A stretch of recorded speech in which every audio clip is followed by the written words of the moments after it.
Hello বন্ধুরা, welcome to my channel পলিস কিচেনে সবাইকে স্বাগত। আজকে আমি একটা লাঞ্চ থালি আইডিয়া শেয়ার করব। যদি হঠাৎ করে ঘরে কোনো গেস্ট আসে তাহলে কিন্তু আমরা অনেক বিপদে পড়ে যাই, কি বানিয়ে দেব। আর ঘরে যদি সেমন মাছ মাংস কিছু না থাকে, আমারও এমন হয়েছিল, সেজন্য আমি ভাবলাম এমন তো সবারই হতে পারে, আপনাদের সাথেও এটা শেয়ার করি। আর আজকে একটা সয়াবিনের অসাধারণ রেসিপি শেয়ার করব। এই রেসিপিটি মেনুতে থাকলে কিন্তু মাছ মাংস না থাকলেও কোনো অসুবিধা হবে না, এতটাই ভালো লাগে খেতে। তার জন্য আমি সয়াবিনটাকে সেদ্ধ করে নিয়েছি আর ডুমো ডুমো করে আলু কেটে নিয়েছি।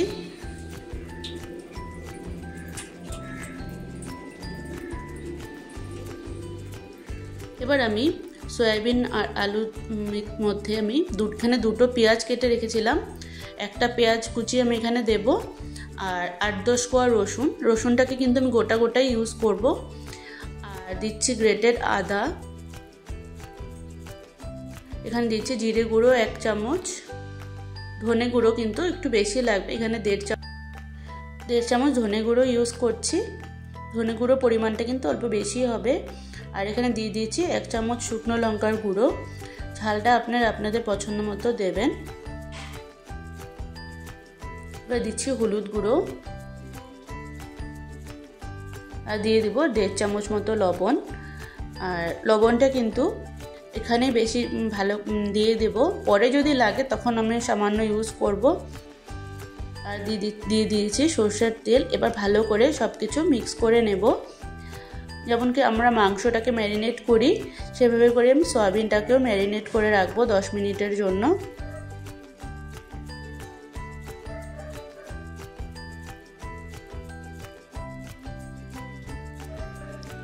কড়াইতে তেল গরম করে আমি তেলের মধ্যে গোটা জিরে, গরম মশলা আর তেজপাতা ফোড়ন দিয়ে দিচ্ছি। ফোড়নটা ভাজা ভাজা হয়ে গেলে আমি পেঁয়াজ কুচি দিয়ে দিচ্ছি। এখানে আমি আগে যে পেঁয়াজটা রেখেছিলাম, পেঁয়াজ কুচিটা সেটাই দিয়ে দিয়েছি।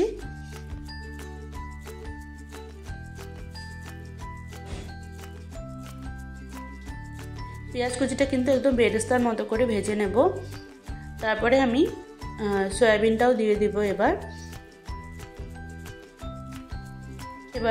হাই ফ্লেমে আমি 2-3 মিনিটের জন্য ভালো করে লাড়িয়ে চাড়িয়ে রান্না করে নেব। তারপর আমি টমেটোটা দিয়ে দিব। এখানে আমি একটাই টমেটো ইউজ করেছি। টমেটোটা কিন্তু একটু পরেই দেবেন, সাথে সয়াবিনের সাথে সাথে দিয়ে দেবেন না।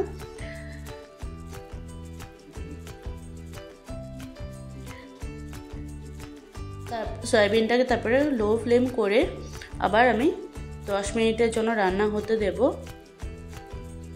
যাতে কিনা সয়াবিনটা ভালো করে ভাজা ভাজা হয়ে যায় আর আলু কষানো হয়ে যায়।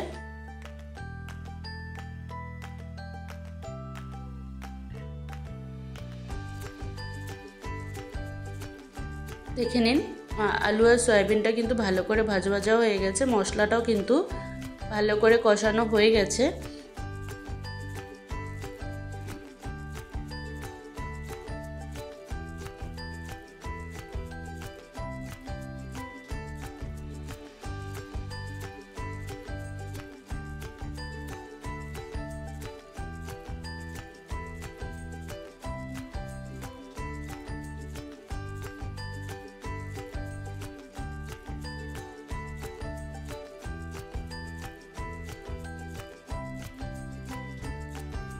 এবার আমি পরিমাণ মতো জল দিয়ে দিচ্ছি।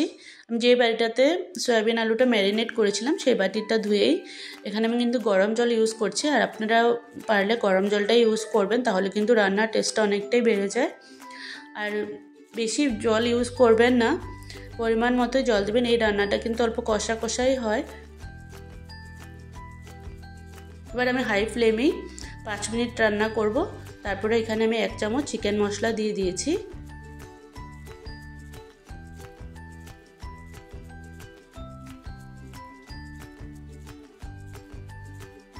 দেখে নিন, আলুটা কিন্তু একদম সেদ্ধ হয়ে গেছে।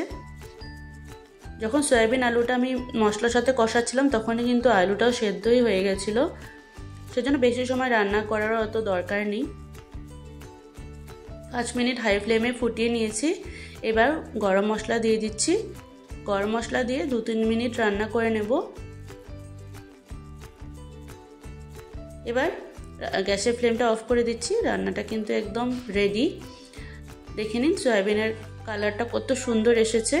এই রান্নাটা থাকলে কিন্তু মাছ মাংস না থাকলে কোনো আফসোস হবে না, এতটাই ভালো লাগে খেতে।